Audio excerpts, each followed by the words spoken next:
शुरुआत बड़ी खबर के साथ करने जा रहे हैं। गौड़ा बौराम में मामला फंस चुका है, महागठबंधन का मामला यहां पर फंस चुका है। आरजेडी उम्मीदवार का नामांकन अब तक रद्द नहीं हुआ। अफजल अली का नामांकन रद्द नहीं हुआ है और अधिकारियों पर वीआईपी के उम्मीदवार भड़के। वीआईपी उम्मीदवार संतोष सहनी का आरोप है, अधिकारियों पर पक्षपात का आरोप लगाया है। दरअसल कल लालू प्रसाद की तरफ से पत्र जारी किया गया था, लेकिन इस पत्र के जारी होने के बाद भी कोई असर नहीं दिख रहा। लालू प्रसाद ने ईसी को लिखा था पत्र और अफजल अली आरजेडी उम्मीदवार नहीं होंगे, ये बहुत क्लियर उसमें लिखा गया था। आरजेडी के सिंबल से नामांकन किया है और महागठबंधन में गौड़ा बौराम वीआईपी के खाते में है, लेकिन अभी भी यहां पर मामला फंसा हुआ है। अधिकारियों पर वीआईपी की तरफ से पक्षपात का आरोप लगाया गया। दरअसल आरजेडी ने कल एक पत्र लिखा था और उस पत्र में बहुत ही क्लियर बताया गया था कि महागठबंधन के जरिए ये सीट वीआईपी के खाते में है, लेकिन अभी भी अफजल अली का नामांकन रद्द नहीं है। अभी सिंबल लेकर निकल रहे हैं। क्या कह रहे हैं सर? अभी यहाँ के जितने भी है जातिवाद कर रहा है, अंदर बैठा हुआ आदमी सारा के सारा बिका हुआ है। जी जी जी, क्या हुआ सर? मैं इसमें हाई कोर्ट में जा केस करूंगा इसके सबके खिलाफ, जी। जो आरोप है और जो भी इसको देख रहा है।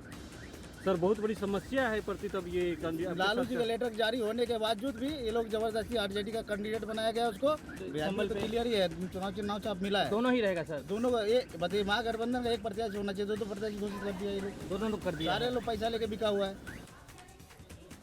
और चलिए इस बीच एक और बड़ी खबर आ रही है, सीधे न्यूज रूम का रुख करेंगे जहां पर मेरी सहयोगी रुचिका है। रुचिका, क्या बड़ी खबर है? बिल्कुल जया, तो देखिए इस वक्त की बड़ी खबर आपको बताएं, महागठबंधन में इन दिनों पेच फंसता हुआ नजर आ रहा है और गौड़ा बौराम जो सीट है, इस सीट पर भी पेच अब फंस गया है। आपको बता दें कि गौड़ा बौराम का जो मामला है वो फंस गया है। अफजल अली का बड़ा दावा है, खुद को उन्होंने आरजेडी उम्मीदवार बताया। नामांकन रद्द के सवाल पर भी उन्होंने जवाब देते हुए कहा है कि वायरल खबरों पर ध्यान नहीं देना चाहिए, मैं आरजेडी से ही प्रत्याशी हूं। ये अफजल का बयान सामने आया है। तो गौड़ा बौराम ये हाई प्रोफाइल सीट बनता हुआ नजर आ रहा है, हॉट सीट बन चुका है और इसका मामला लगातार फंस रहा है, क्योंकि आपको बता दें कि महागठबंधन में गौड़ा बौराम से वीआईपी के खाते में भी गया है और अब इसी को लेकर के महागठबंधन में तकरार देखने को मिल रहा है। लालू प्रसाद के पत्र का असर भी नहीं हुआ। लालू प्रसाद ने इलेक्शन कमीशन को पत्र लिखा था, अफजल अली आरजेडी के उम्मीदवार नहीं है, ऐसा आरजेडी का कहना है, लेकिन अफजल अली ने एक बड़ा बयान दे दिया है, उन्होंने खुद को आरजेडी का उम्मीदवार बताया है। क्या कुछ कह रहे हैं अफजल अली, चलिए आपको भी सुनाते हैं। बीच में जो बताया गया रद्द कर दिया गया, कौन बोला है? हमको तो नहीं पता। सोशल साइट पे देखिए तो सोशल वो मोबाइल पर हम नहीं ध्यान देते हैं। तो यहाँ पे वीआईपी भी और आप भी दोनों कैंडिडेट रहेगा यहाँ पे। देखिए हम हैं दोनों अभी और देखते हैं आगे क्या होता है। संदेश क्या देना चाह रहे थे? हाँ, दोनों लोग फ्रेंडली फाइट करेंगे, दोनों आदमी लड़ेंगे, दोस्ताना लड़ाई होगी, लेकिन हमारा रिश्ता खराब नहीं है, रिश्ता बरकरार रहेगा, बिल्कुल बरकरार है। हमने मुकेश सहनी जी को अपना नेता मानते हैं, हम तेजस्वी जी को अपना नेता मानते हैं, वो मानेंगे। राहुल जी हमारे नेता हैं, जो भी गठबंधन में है वो हमारे नेता हैं। चुनाव प्रचार में तेजस्वी आएंगे आपका? क्यों नहीं आएंगे, आएंगे।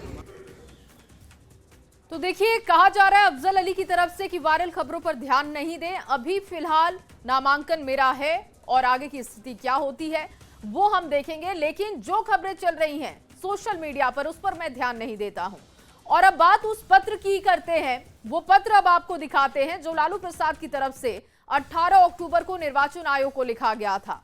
उसमें साफ साफ जिक्र किया गया कि गौड़ा बौराम से आरजेडी का कोई उम्मीदवार नहीं है। महागठबंधन में आपसी सहमति से गौड़ा बौराम सीट वीआईपी को दी गई है।